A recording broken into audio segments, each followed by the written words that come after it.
আসসালামু আলাইকুম ওরহমতুল্লাহি ওয়াবারাকাতুহু। আমাদের কাছে পাই একটা প্রশ্ন আছে, আলেমরা কেন তাবলিগ করেন না? বিশেষ করে যারা দাওরা ফারেক হন বা তালিবুল ইলমের জামানা শেষ করে কর্মজীবনে প্রবেশ করেন, তাদের অনেক অভিভাবকই এসে বলেন, হুজুর অনেক ইচ্ছা ছিল বাচ্চাটাকে দায়ী আলেম বানাবো, তাবলিগ করা হবে, কিন্তু আমার বাচ্চাটা তো তাবলিগ করে না। আলেমদের মধ্যে সংখ্যা হিসাব করলে 1%ও পাওয়া যাবে না যিনি তাবলিগওয়ালা বা তাবলিগের দায়ী মেজাজ, যার মধ্যে উম্মতের ব্যথা, উম্মতের গম, উম্মতের ফিকির, উম্মত নিয়ে ভাবনা, উম্মতের দরদ কিংবা দেশে বিদেশে সফরের এহতেমাম আছে বা তাবলিগ করেন। আলেমরা কেন দায়ী হয়ে উঠছেন না? বড় দাগে এটি একটা প্রশ্ন। এবছর হায়াতুল উলিয়া থেকেই 35,000 আলেম দাওরে হাদিস ফারেক হয়েছেন। এর মধ্যে 1,000 আলেমও সালে বের হবেন না। 200-400 আলেম তাবলিগে সালে বের হবেন। আবার যারা সালে বের হন, 1 সাল আল্লাহ রাস্তায় দেওয়ার পরেও তারা তাবলিগওয়ালা হয়ে উঠছেন না, দায়ী আলেম হয়ে উঠছেন না। বাবার চাপে, বাবার অনুরোধে, বাবার তাশকিলে, কোনো একটা মাকসাদকে সামনে রেখে অথবা বয়ান শিকার উদ্দেশ্যকে মাকসাদ বানিয়ে নানান উদ্দেশ্যকে সামনে রেখে অনেকে সাল দেন। সাল দেওয়ার পরে এসে আবার অন্য সভাতে অন্য কাজে মশগুল হয়ে যান, তাবলিগের কাজে আর ব্যস্ত হয়ে উঠছেন না। আমি বলবো এটা সামগ্রিকভাবে তাবলিগওয়ালাদের তাবলিগের ময়দানে বড় একটা সংকট।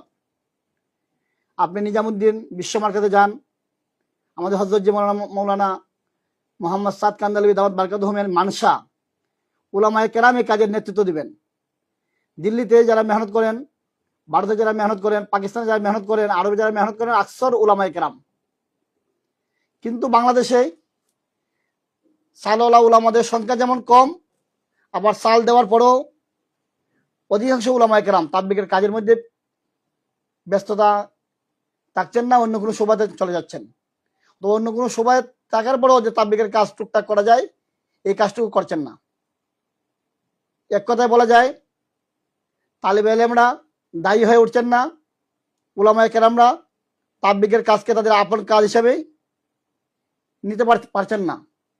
এটার মূল কারণ কি? আমার দীর্ঘদিনের গবেষণা, আমাদের বিভিন্ন অ্যানালাইসিস, আমি যেটা মনে করি যে আমাদের দেশে অধিকাংশ মাদ্রাসা তাবলিগের ব্যাপারে চরম অবহেলা প্রদর্শন করে। 1-2 মিনিটের তালিম হয় নাম কস্তে, সবসময় মাদ্রাসাতে ছাত্ররা মাঝে মধ্যে তাবলিগে বের হয়, কিন্তু মাদ্রাসার বড় হুজুর যিনি শাইখুল হাদিস, যিনি মুহাদ্দিস, যিনি প্রধান মুফতি, যিনি প্রধান নিগরান, উনি কখনো তাবলিগে বের হন না।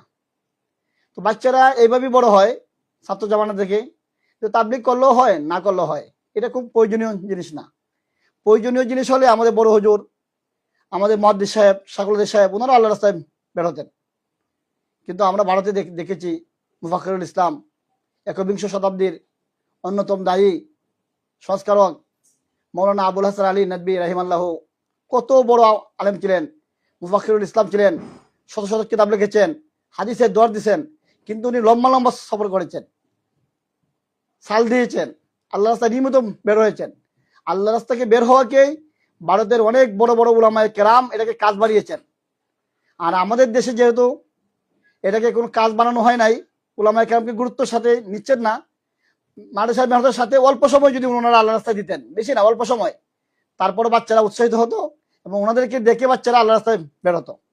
এই জন্য মাদ্রাসার মেহনতকে বাড়ানো যেমন আমাদের প্রয়োজন, মাদ্রাসার মেহনতকে আরো গুরুত্ব দেওয়া যেমন আমাদের প্রয়োজন, তার চেয়েও গুরুত্বপূর্ণ মাদ্রাসাগুলোর মধ্যেই দাওয়াতের ফেজা কায়েম করা, তাবলিগের ফেজা কায়েম করা, তাবলিগের নকশা কায়েম করা, বাচ্চাদের জেহেন সাজি করা, বাচ্চাদের দাওয়াতের হেফাজত করা। এটা যদি করা যায় তাহলে অবশ্যই বাচ্চারা দায়ী আলেম হয়ে উঠবে। আলহামদুলিল্লাহ, সুম্মা আলহামদুলিল্লাহ। আমরা আল্লাহ তাআলার দরবারে লাখো কোটি শুকরিয়া আদায় করি, জামিয়া কাশিফুল উলুম পুরা বিশ্বের মধ্যে দাওয়াতের ক্ষেত্রে একটি রোল মডেল। প্রথমত আমাদের প্রতিদিন সকালবেলা ইমানি কথা বলে দিনের কার্যক্রম শুরু হয়। সাহাবায়ে কেরাম যেমন বলতেন, তাআল্লামুল ঈমান সুম্মা তাআল্লামুল কোরআন। আমরা কোরআন শেখানোর পাশাপাশি, তালিম শেখানোর পাশাপাশি আমরা ইমান শিক্ষাকে গুরুত্ব দিই।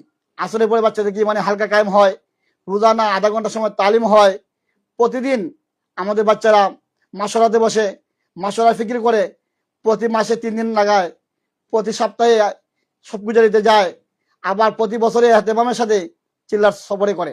এই যে ছাত্র জামানা থেকে একটা প্র্যাকটিস হচ্ছে তাবলিগের, প্রতিদিন তাবলিগে যাচ্ছে, তাবলিগের কাজ করছে, তাবলিগের প্র্যাকটিস করছে, এর দ্বারা সেই মন থেকে দিল থেকেই তাবলিগওয়ালা হয়ে উঠছে।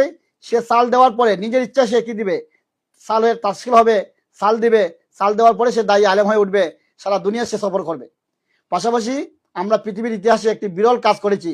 দুনিয়াতে তাবলিগের যত কিতাব রয়েছে দাওয়াতের উপর, উসুলি কিতাব, ফিকহ দাওয়াত সহ সমস্ত কিতাবকে আমরা 50,000 পৃষ্ঠায়, সমস্ত কিতাবকে আমরা 50,000 পৃষ্ঠায় একত্র করে 50 খণ্ডে আমরা একটি সিলেবাস করছি দাওয়ান হিসাব নামে, যে আমাদের প্রত্যেক দর্শে প্রত্যেক জামাতে দাওয়াতের উপর বাচ্চারা এক একটা কিতাব পড়বে, এবং দাওয়াতের বুঝ, দাওয়াতের জেহেন, দাওয়াতের ফিকির, দাওয়াতের গম, দাওয়াতের একটি আহমিয়তকে সে নিয়ে দায়ী আলেম হবে। এভাবে শুধু জামিয়া কাশিফুল উলুম না, বাংলাদেশের প্রতিটি মাদ্রাসা, পৃথিবীর প্রতিটি প্রতিষ্ঠান, ইউনিভার্সিটি যদি দাওয়াতের উপর আলাদা ফ্যাকাল্টি তৈরি হয়, দাওয়াতের আলাদা পরিবেশ হয়, দাওয়াতের উপর আলাদা মাহাল হয়, দাওয়াতের একটা পরিবেশ হয়, প্রতিটি প্রতিষ্ঠানে দাওয়াতের ফেজা কায়েম হয়, দাওয়াতকেই তালিমের সাথে গুরুত্ব দেওয়া হয়, আমরা তালিমকে যেভাবে গুরুত্ব দিই দাওয়াতকেই সেভাবেই আমরা গুরুত্ব দিই। তো এইভাবে যদি সারা দুনিয়াতে তার মাদ্রাসাগুলা দাওয়াত তালিমের সাথে দাওয়াতকে তাদের জীবনের মাকসাদ বানায়, তাহলে আমার আমার কাছে মনে হয় এই সংকটটা আগামী দিনে থাকবে না।